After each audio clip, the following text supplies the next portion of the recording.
Hi, hello. Hmm, I wanted to say something about the fights last night. Last night's fights were, well, I mean the ones I actually saw. First, the Chisora Takam fight. It was a big surprise, of course, what happened in the end. I had Takam winning the first 7 rounds, really, he was definitely dominant, and Chisora, he won a few. I mean, he didn't win, but he landed a few good punches, during those first 7 rounds, but he just didn't do enough. I mean, he was, just being bullied and taking a lot of punishment. But he's a tough guy, so, and Takam, he's not really a huge puncher that I have noticed. He's a volume puncher, and so he was unable. Unfortunately for Takam, he would have won before the eighth round. Definitely, had he been a puncher like Joshua or Wilder, of course, but then he wouldn't have been so mobile, I guess. So in the eighth round, the unthinkable happened. That Chisora landed a miracle punch which hit Takam on the temple, and after that it was finished. You don't come back after getting hit on hard on the temple. It's the worst place you can get hit. So I guess Chisora pulled off a big surprise victory, but his performance was otherwise pretty poor, and I don't think he has a future in the heavyweight scene today. He's also getting on in age a bit. He's had a few disciplinary problems and stuff like that.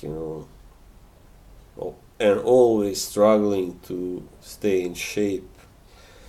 So this is gonna be his final hurrah, hooray, whatever. And then and while for Takam, he's just I think doesn't have much. I don't know where he will go after this. It's a very bad situation for him now. He didn't really deserve to lose, but this got nothing to do with that. And yeah, I guess Chisora will try to get one of fights, perhaps a rematch with Whyte or whatever. I don't think he should, but anyway, he may do that. And yeah, and then the main fight was Dillian Whyte and Joseph Parker, and I wasn't really happy with that decision. I didn't think Whyte did enough to win. And the first knockdown was kind of came from a headbutt, and just Parker was taken by surprise there, and also in the second knockdown. What happened? Parker didn't.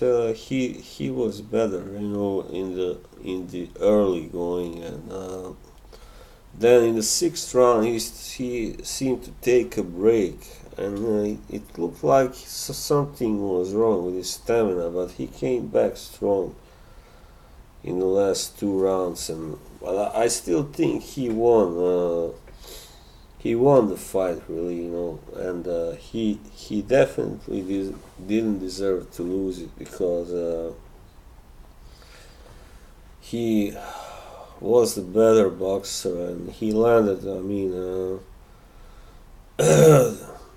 they both landed some hard shots, but Parker was just he outlanded Whyte really.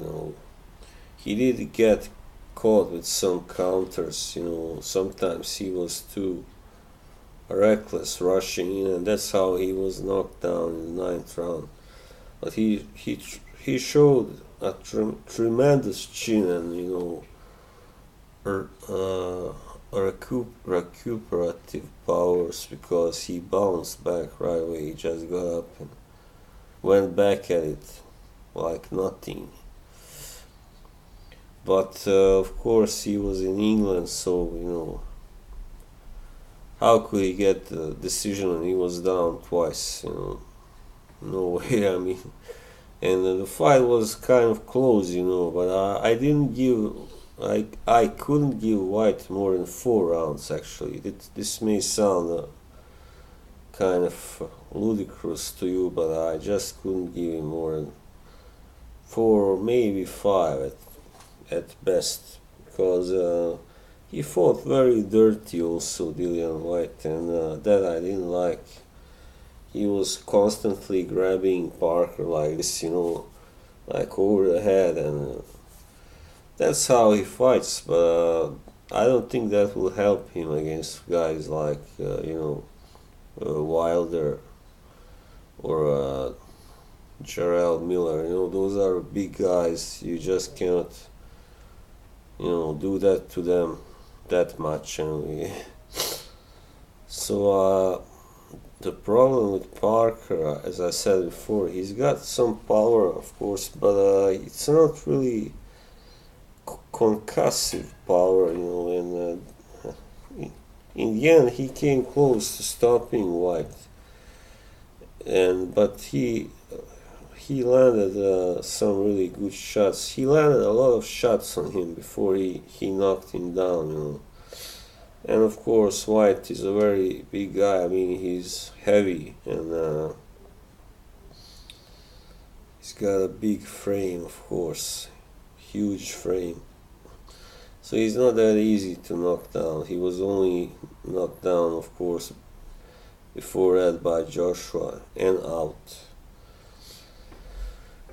But I was kind of disappointed. I mean, I saw that Parker himself didn't think he won the fight, but I think he was just disappointed that he didn't, get it and that he didn't do more. But, Dillian Whyte is now a top-ranked contender, and I guess he's not a bum, but I don't think he's really top level either, because Parker was able to land a lot of punches on him. Not all of them were that hard, but he, when he was active, he was landing without much trouble on Whyte. So Whyte's defense is, kind of leaky. So against a guy like Wilder, that's not gonna work. He's just gonna get, taken out eventually. And he's also the smaller guy there, so. And yeah, what else to say about it? It's a shame, now that because Parker is only 26, but now he has lost 2 fights in a row. It's gonna take him I think a lot of time to get back, and get another big fight again. And the problem with him, he's more. I think he's more technically skilled than any other top heavyweight, I think now. Joshua or Wilder or Miller or anyone. But the thing is, he's not, as I said, a huge puncher, and he's not so big now. I mean, for this era heavyweight. So it's hard, always to fight when you are fighting bigger guys that also can punch harder than you, and you have to rely on your skills and stamina. And it seemed like he had some problems with stamina, and his promoter Higgins, he said that their training camp was short, and that's also a shame, because it was obvious that Parker kind of lost steam during the fight, and yeah, he didn't look as sharp throughout the whole fight, so. But he's a young guy. I hope he can, bounce back. I think it's a real shame. Not only he's a very skilled fighter, but he's also very nice, and modest and humble. And we need such champions today, there are guys these guys, Wilder and Joshua, they both talk a lot of trash, really. And Joshua has been now exposed as not being as nice and humble as he seemed like before, so while he's still a very good fighter, I just don't like him as much as before, but this is the time when it's no longer, you can't win if you don't have a big promoter. I mean, if you don't knock the other guy out, that's for sure now. And Parker doesn't have a big promoter, and Whyte does, and that's the main difference. That's why Whyte won here, not because he was better, okay? He wasn't. So that's as simple as that, He gave Joshua plenty of trouble and won like 4 or 5 rounds at least, but he still lost clearly on points. So that's how it goes. Judges are influenced by whose fighter is fighting or whose fighters are fighting, not just the fight itself. So every close round they give to the fighter who is with the bigger promoter. So it's only when two fighters who are equally, big and have equally big promoters, that when they are fighting, maybe then can the judges be completely impartial. So that's how it goes. Yeah, unfortunately, more and more today. It's become almost like the 50s when these mobsters controlled, everything in boxing. Yeah, so that's all I had to say. Thanks and bye bye.